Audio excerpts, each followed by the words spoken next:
Saya akan berbaca dalam 3, 2, 1. Keadilan sosial bagi seluruh wanita tanpa terkecuali. Saya akan memulai pidato saya dengan status quo. Posisi ini berada di dunia kapitalistik, di mana orang-orang yang unggul secara finansial cenderung mengeksploitasi orang-orang yang tidak unggul secara finansial. Dan posisi ini juga berada di dunia patriarkal, yang artinya pria dianggap memegang otoritas dan lebih superior dibandingkan wanita.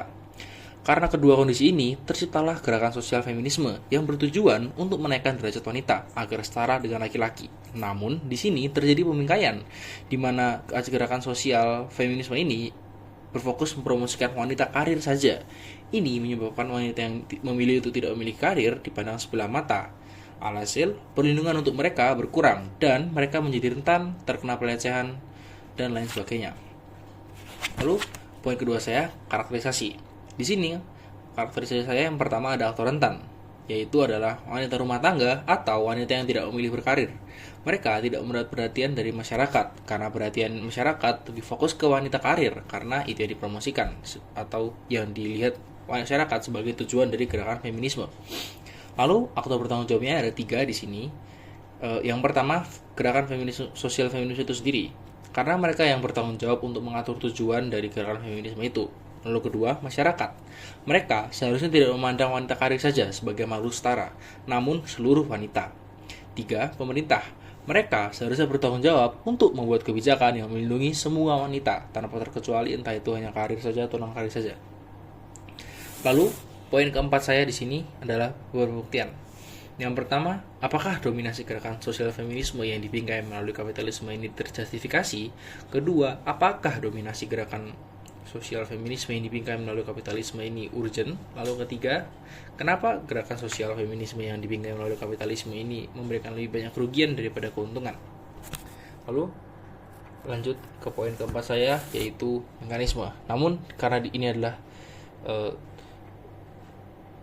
mosi misalkan, saya akan membawakan kontrafaktual, di mana kontrafaktual yang akan saya bawakan di sini adalah dunia di mana feminisme sebagai gerakan sosial itu tidak dibingkai oleh kapitalisme, melainkan dibingkai dengan kebebasan memilih dan kolektivisme. Di mana pertama, kebebasan memilih berarti setiap wanita bisa memilih untuk hidup sebagai apapun, entah itu pelukis, penyanyi, atau menjadi ibu rumah tangga yang mengurus anak-anaknya, dan tetap mendapat perhatian dan perlindungan atau dipandang terhormat sesuai tujuan dari gerakan sosial feminisme itu sendiri.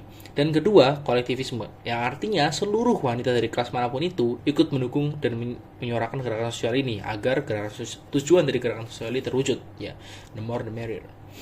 Lalu poin ke-6 saya, preemptif. Oke, di sini tidak selesai, namun akan tetap saya katakan. Mungkin lawan akan mengatakan bahwa dominasi pembicaraan kapitalisme ini tidak akan terjadi. Dalam artian, pemerintah tidak akan fokus, siapapun itu yang mengatur tidak akan hanya memfokuskan ini ke orang-orang yang dalam kasus ini wanita pekerja saja, namun kepada semua orang. Lalu pertama, ini tidak sepenuhnya benar karena pertama negasi. Yang akan saya bawakan di sini adalah negasi yang pertama. Ini tidak akan terjadi karena pemerintah sebagai salah satu aktor bertanggung jawab akan lebih memfokuskan waktu dan tenaga untuk wanita pekerja karena mereka butuh legitimasi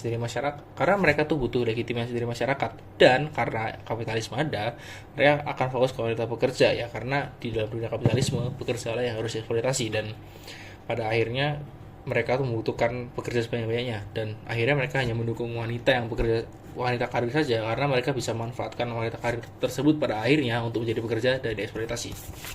Lalu lanjut ke poin ke-7 saya, yaitu argumen. Oke. Lalu judulnya, jangan biarkan para babi itu mengatur derajat kita. Pertama, saya akan masuk ke poin pertama dalam argumen saya, yaitu asumsi. Masyarakat menganggap bahwa hanya wanita karir saja yang layak dianggap sebagai wanita terhormat. Ini karena gerakan sosial feminisme itu terlalu dominan mempromosikan wanita karir itu sendiri, dan ini membuat wanita non karir jadi tetap mendapat perlakuan tidak adil. Ini perlu diselesaikan karena jika kesentimbangan perilaku antar wanita karir dan non karir terus terjadi, bisa ada masalah baru yang lebih panjang. Seperti misalnya gerakan sosial wanita yang terpecah antara wanita karir dan wanita non karir. Ini bisa memperpanjang masalah dan akhirnya membuat masalah ini lebih sulit untuk diselesaikan dan akhirnya mungkin tidak selesai. Lalu ke poin kedua saya dalam argumen saya, yaitu alasan pembuktian. Masalah ini dapat diselesaikan dengan tidak membuat gerakan sosial feminisme terbingkai kapitalisme. Lalu, jika sudah terjadi, otomatis masyarakat tahu dan paham bahwa semua wanita itu setara dan harus dihormati. Lalu, apa lanjutnya? Pertama, insentifnya. Jelas, anggota internal dari feminisme itu mau untuk melakukannya karena ini baik untuk mencapai tujuan dari gerakan sosial feminisme itu sendiri, yaitu kesetaraan gender untuk seluruh wanita. Lalu kedua, kapasitasnya.